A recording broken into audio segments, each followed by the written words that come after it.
Good morning mga kabikers. For today's video, gawa po tayo ng chocolate crinkles. Dapat sa 1 kilo, 900 gram na sugar, tsaka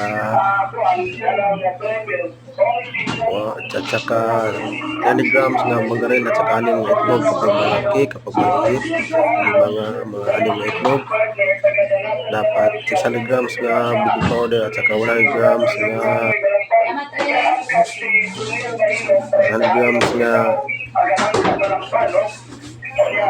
gatas at saka 100 grams na kwak at saka yung kulay puti sa iba, yan pa para sugar o oil pepper. At saka lagyan mo ng 1 kilo na 3 glass.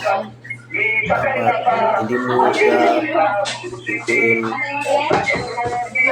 Tingnan nyo po, maluto na yung crinkles ko. Dapat sa 1 kilo, 80 pieces lang po aabutin nito.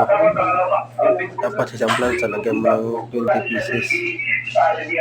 Ito na po, pwede natin na 10 minutes kapag yung init na dapat hindi malakas. Kapag malakas ay yung kainit na,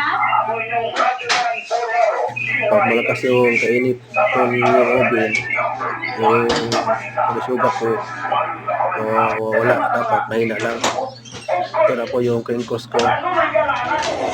Ganyan kapag maluto na chocolate crinkles. Easy lang yan, madali yung gawin mga kabakers. Salamat sa pagtanaw sa live at saka please subscribe and follow and share.